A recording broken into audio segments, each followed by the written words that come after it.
កញ្ញាស៊ីនរតនាវាកាត់បដោខ្ទង់ច្រមុះបន្ថែមសម្រស់លើករាសី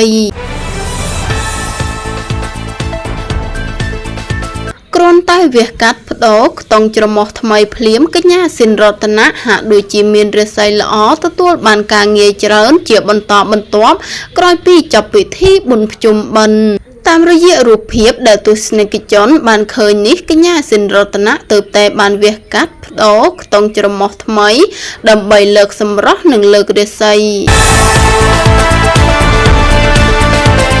កញ្ញាស៊ីនរតនាបានទទួលស្គាល់ថានាងពិតជាពេញចិត្តខ្ទង់ច្រមុះថ្មីរបស់ខ្លួនណាស់ចាប់តាំងពីវះកាត់បដោខ្ទង់ច្រមុះថ្មីមកបានផ្លាស់ប្ដូរវាសនារបស់នាងច្រើនមិនត្រឹមតែធ្វើឲ្យនាងស្រស់ស្អាតនិងមានមុខមាត់ថ្មីដ៏គួរឲ្យស្រឡាញ់ប៉ុណ្ណោះទេ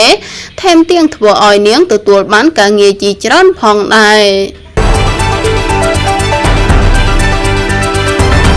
មុននឹងសម្រេចចិត្តវះកាត់បដោខ្ទង់ច្រមុះថ្មីនេះកញ្ញាស៊ីនរតនាកេងគិតរាប់ខែខ្លាចពេលវះកាត់ហើយមិនស្រស់ស្អាតដូចបំណងដែលធ្វើឲ្យមានការខាតបង់ការងារនិងរូបសម្រស់ពីព្រោះនាងមិនធ្លាប់បានឆ្លងកាត់មុខកំបិតមកពីមុនឡើយ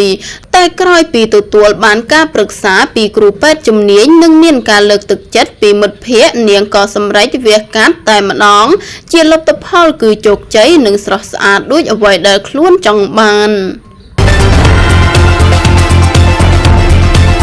ក្រោយពីវះកាត់បដោខ្ទង់ច្រមុះកញ្ញាស៊ីនរតនាក៏បានផ្លាស់ប្ដូរម៉ូដសក់ថ្មីនិងស្ទាយនៃការតុបតែងខ្លួនថ្មីដើម្បីស្វាគមន៍ការងារថ្មីទាំងនៅខេត្តនិងនៅទីក្រុងកញ្ញាស៊ីនរតនាជឿជាក់ថាការវះកាត់កែខ្ទង់ច្រមុះថ្មីពិតជាធ្វើឲ្យនាងមានរាសីនិងហុងស៊ុយល្អយ៉ាងពិតប្រាកដ